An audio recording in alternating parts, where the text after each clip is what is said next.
OK, alors parlons un peu de fluctuations économiques. Donc, d'abord, avant de parler des fluctuations puis des modèles pour représenter ces fluctuations-là, il faut savoir qu'il y a un cycle économique qui n'est pas très régulier, mais quand même, il faut en être conscient. Donc, il y a des périodes où le PIB est en forte hausse, il progresse, il progresse, il progresse, et parfois il est en contraction, donc il est en forte baisse. Donc, il y a des phases du cycle. Donc, si on met, disons, le PIB ici, sur cet axe-là, et on le met à travers le temps, Donc, d'abord, il y a une espèce de tendance, disons, donc de long terme. Donc, ça, ce serait le PIB potentiel. OK?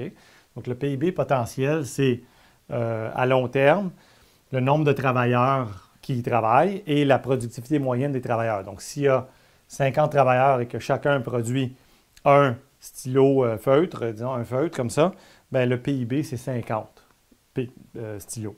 Si on double le nombre de travailleurs et que la productivité demeure la même, le PIB double. Si on double le nombre, la productivité et que le nombre de travailleurs reste le même, le PIB double aussi. Donc, en général, c'est un peu des deux qui contribuent. Donc, à chaque année, le nombre de travailleurs augmente petit à petit. Et donc, ça, c'est des facteurs démographiques, marché du travail, tout ça. Okay?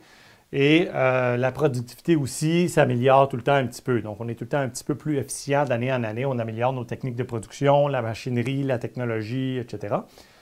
Donc, la combinaison de tout ça fait qu'il y a un PIB potentiel qui augmente à long terme. Et autour du PIB potentiel, il y a le PIB qui se réalise vraiment. Le PIB qui se réalise vraiment, bien, il peut être au-dessus ou en dessous du potentiel. Donc, lorsqu'on atteint un pic, ça ici on appelle ça un pic, okay, d'activité économique, et qu'il y a un début de contraction, bien, on tombe en récession. Donc, tant qu'il y a une baisse du PIB d'un trimestre à l'autre, on dit qu'il y a contraction du PIB, et à un moment donné, évidemment, ça arrête là, de baisser, et ça se met à augmenter. Et donc là, on rentre dans une phase de reprise et d'expansion. C'est-à-dire, à un moment donné, on rajoute par-dessus le niveau de PIB qu'on avait avant. Et donc là, on continue, on continue. On est encore en bas. Remarquez, tout ce temps-là, on est en bas du potentiel, n'est-ce pas? Ça peut durer 10 ans, là, ça, ou 5 ans, ou bon, ça varie énormément. Et à un moment donné, vous pouvez même, pendant un certain temps, dépasser le potentiel de production. C'est-à-dire que vous pouvez tenir ça, mais pas de façon vraiment soutenable. Il va y avoir apparition de pression d'inflation. Il n'y aura plus de travailleurs disponibles à un moment donné, tellement le chômage va être bas, parce que pendant que l'économie boom là, vraiment par-dessus le potentiel, les entreprises, les employeurs en général peinent à trouver des gens, parce que là, tout le monde travaille. Et voilà. Puis à un moment donné, on arrive à un autre pic. Et là, encore une fois, ça continue. Donc, s'il y a un pic, un creux, une reprise, une phase de reprise ici. OK? Une phase de reprise, c'est-à-dire tu reprends le niveau de PIB que tu avais avant la contraction économique. Et il y a une phase d'expansion. Ici, il y a un PIB réalisé concrètement qui est supérieur au PIB potentiel. Donc, c'est un écart de surchauffe. Et ici, il y a, ici aussi, c'est un écart de surchauffe. Et ici, il y a un écart récessionniste, c'est-à-dire qu'il y a du chômage, il y a des ressources inutilisées dans la société, etc. Donc, tout ça. Des bureaux vacants, des bâtisses vacantes, des machines qui ne sont pas utilisées, ainsi de suite. Donc, ça, c'est un écart récessionniste. Et donc, là, ça va mal, le chômage est bas, élevé, pardon, etc. OK? Donc, on oscille tout le temps autour du PIB potentiel et le but de la stabilisation macroéconomique, qu'elle soit par les stabilisateurs automatiques ou bien par l'implication active là, des autorités fédérales, ben, c'est de ramener le PIB réalisé, donc l'activité économique qui est en train d'arriver, le niveau de production, je devrais dire, en train d'arriver, autour du potentiel. Okay? Et c'est jamais parfait, évidemment. Il y a tout le temps une espèce d'ajustement constant entre la demande agrégée dans toute l'économie et ce qui est produit, donc ce qui est demandé dans toute l'économie et ce qui est produit dans toute l'économie.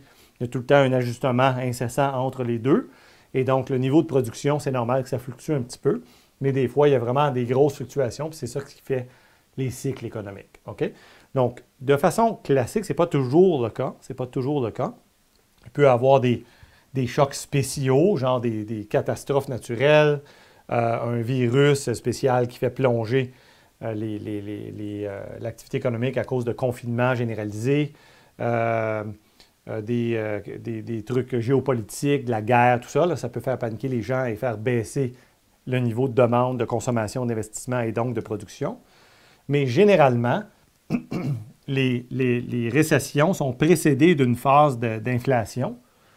Sont précédées d'une phase d'inflation où on dépasse le potentiel et les banques centrales resserrent leur politique monétaire et par la suite, environ 12 à 24 mois plus tard, donc 1 an à 2 ans par la suite, il s'ensuit une récession, donc une contraction de l'activité économique. Et là, on repart pour repartir l'activité économique. Généralement, les banques centrales essaient de relancer l'activité économique. Bon, voilà, ça c'est le sujet là, de la stabilisation macroéconomique qui n'est pas cette capsule-ci, mais voilà. OK? Donc ça, c'est le cycle économique. Donc pic, creux, reprise, expansion qui est la phase d'expansion comme telle. C'est tout ça parce que le PIB augmente, il y a de l'expansion.